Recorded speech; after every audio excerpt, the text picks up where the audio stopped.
So my OBS been weird. I was trying to record the whole thing, but I was put as a community post instead, so pause twice. I can't be bothered. But I think it's because I got my settings to max out on a certain CPU usage. I'm guessing, and I'm fixing my computer tomorrow. So I've only got a Ryzen 4 right now. I'm gonna get a Ryzen 6 probably, hopefully. If not, it's fine. It is in fact Christmas Eve though, so happy times. Anyways, this is the map as it stands. Remember the semi or the democratic quotation marks here. Let's be real, it's run by Germany. All these are run by Germany. This is Russia as itself. It's managed to bounce back and do pretty well. Yeah. Just, you probably remember, I haven't uploaded in like 2 days, but it's fine. Okay. I did say it was my break though, so. We do, in the Vietnam, no one really like cared about because it's just me yapping about Python. Anyways, so you might remember the conflict and interest in Africa, while the Greys declared war on America for the reason. Well, it's a bit more lead up to it than that, but I'm a bit like lazy. I'm doing a written one now, and I'm writing a code for it. So if you, I'll give you the event IDs for the code. I'll just make a video on that later. Anyways, yeah. So they declare war on the Americans for this, to counter their global influence. And you may be wondering, well, why was a stupid thing to do? Or may thinking that's a stupid thing to do? Well, yes. So the Greys or the Germans put out their call to arms. All their like little good puppets over here, pretty much accept. They ask Russia, and Russia say no, and this gets them kicked out of the faction. So they trade like the article which makes them being called into war, whichever article it is in this fictional defensive pact. Defensive pact, you know, they're the aggressors, but that's beside the point because all these rely on Germany, so they kind of had to say yes. This causes Russia to leave the faction, and now that there's nothing binding them to any sort of like non-aggression, in a week or so later they declare war, or they re-prepare and declare war on the Grey faction for Lithuania, Latvia, Estonia, Georgia, this parts of Finland, or all of Finland as a whole, I suppose, Ukraine and Poland specifically. They could have Slavic claims to Slovakia or something. I mean, you could say that about Russia. You could say they have claims to all of Asia Minor because their royal family had ties with it, and they're a constitutional monarchy now. But Russia are a lot more nationalistic than they used to be when they first created a government, because other constitutional monarchs kind of like get a bit less of a constitutional monarch and calling the shots. But that's not important. Yeah. So this is the state of Russia as it stands. Somehow it's gotten really big and powerful again. I don't know how they keep letting that happen, I'm going to be honest. And then Germany realizing that, hey, if we, or thinking kind of delusionally, hey, if we don't attack the syndicalists, they're going to attack us. They preemptively strike them by declaring war on Belgium, which caused arresting. And now Germany, for the third time in a century, oh no, we're in the 2000s now. Third time in a, oh, you can say third time in a century, not the century. There you go. Find themselves at war with the entire world. Essentially, it's not classed as a world war because the Pacific aren't involved, the Pacific faction aren't involved, the Indian faction aren't involved, and the Turkic. Well, you say Turkic, and you assume Central Asia. You can't say that, but the Middle Eastern faction aren't involved. So yeah, it's not classed as a world war, or African faction for what's worth. So yeah, see lots of people not involved, so it's just a big war. So you may be wondering why Germany did this, and they're pretty much wondering how they got in this predicament too.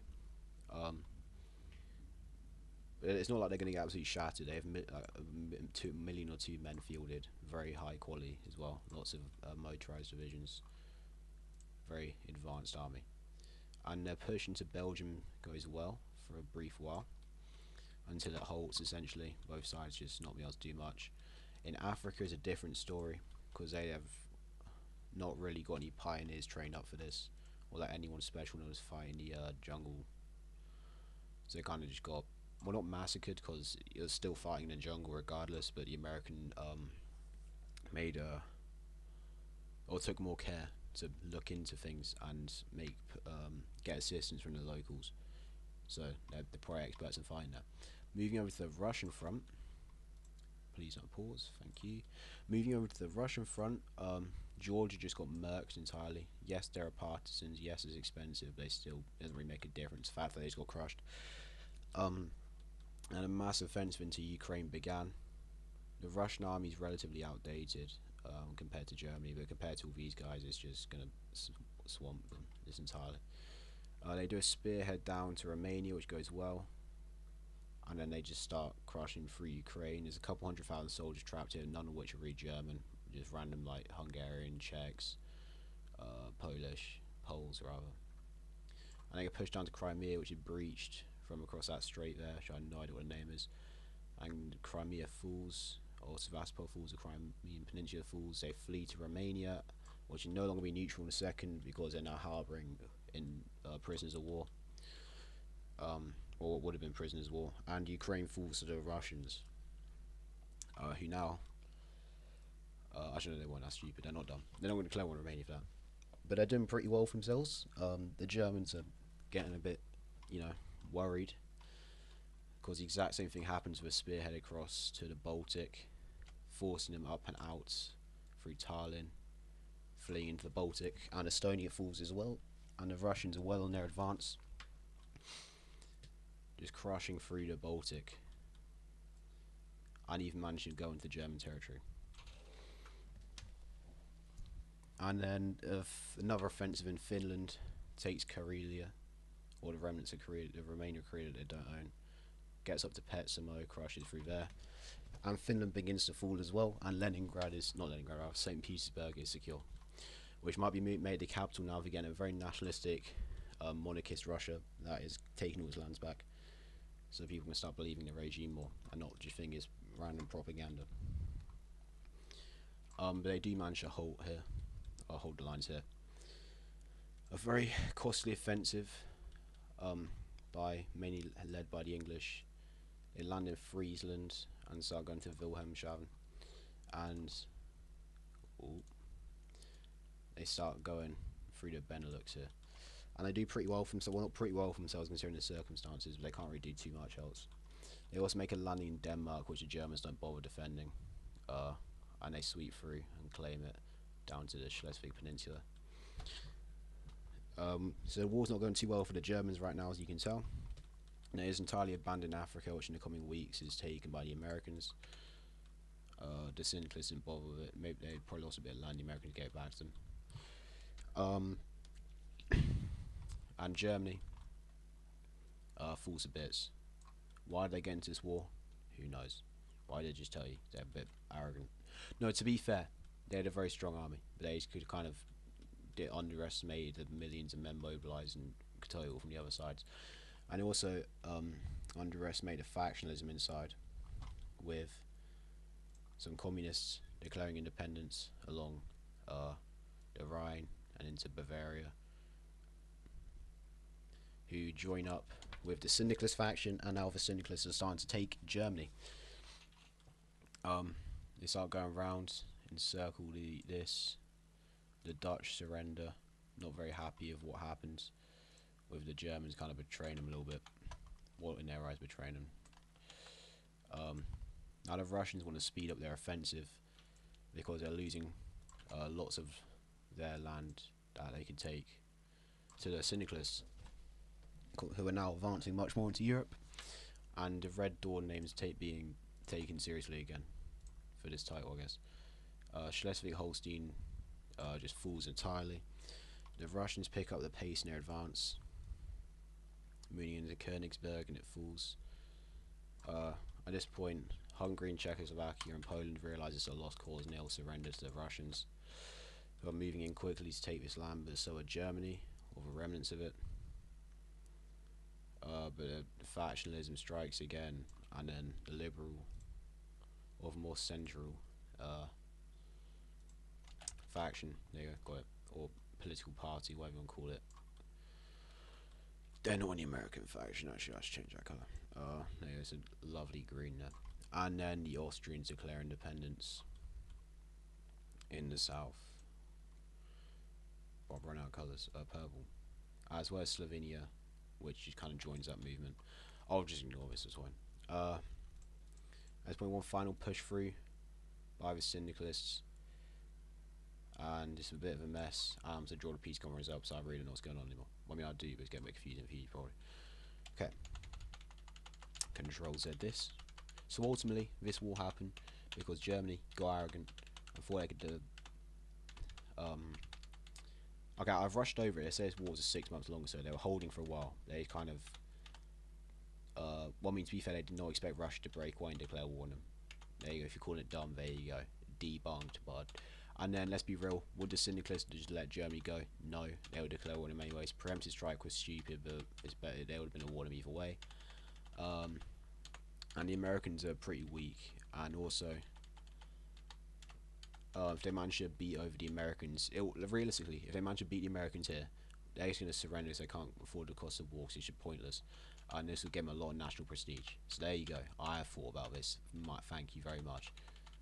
It's a woman guy saying this is stupid. Okay, cool. Okay, so the peace conference. This Austria and Slovenia are given independence entirely, which you may be thinking is unrealistic, but it's not, because they declared themselves independent. They asked the syndicalists back for land, and they didn't want to garrison it or set up a new thing because they're kind of struggling because they are communist.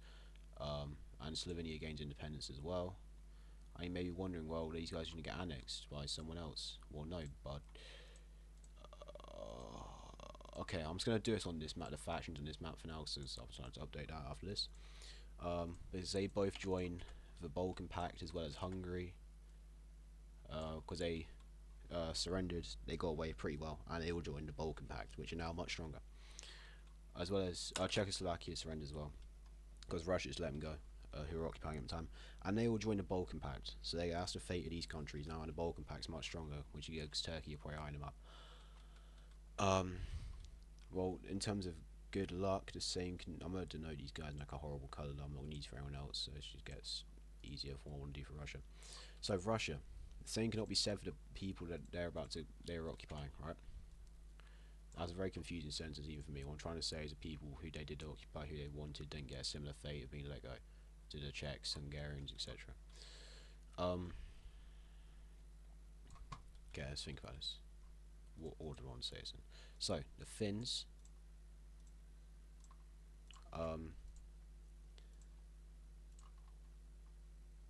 The Finns, they take back the borders from the Winter War. And then they set up a puppet in the remnants of Finland. I'm going to speed it along a bit because I've got loads more stuff to do in like an hour to do it. My bad. I'm always in a rush. I don't know. Well, I don't know. I just do dumb sign up for lots of stuff. Let's just say that. Okay. Cool. There we go.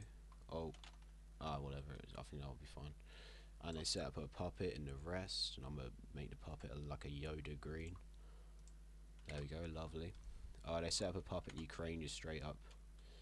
And let's say they annex Georgia directly, because there's going to be partisans there, but not as many of them, rather. Alright, and I'm going to level use a basic human. I want the board to be clean, okay? You would too. Don't even lie to me. Poland vassalized, and then the Baltics was annexed. Why the Baltics annexed? Same reasons why Georgia was annexed, and also it gives them direct access to the Baltic Sea. It's harder for the syndicalists to I've done that in a different green. How have I managed that? It's also the more puppet states, you can understand the more puppet states is the less control they have over specific areas, and with the syndicalist threat, that's not a very good idea, because they could lose any of their puppets to a communist revolt. If they own it directly, that means they're going to be garrisoning it, which means they can see if there's operatives going around, and they can see if there's an uprising, they can put it down quicker. Yeah. But Finland's too far away, they don't care about it too much, that's why I set up a puppet there. Poland and Ukraine would be impossible to garrison. Yeah. And I'm going to leave his colour in so I know, well, who's in what faction. So I might do this just tomorrow instead of later.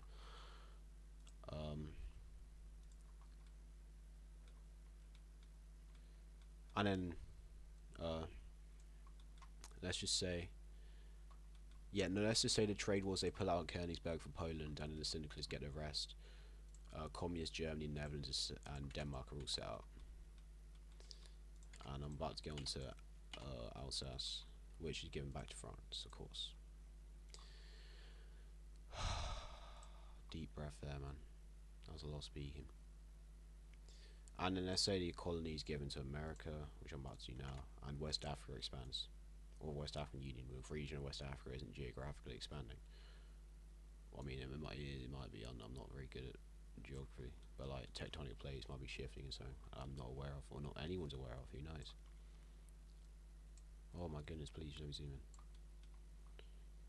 Okay, lovely, cool. Well, this was a long one. I need to take a breath. Goodbye.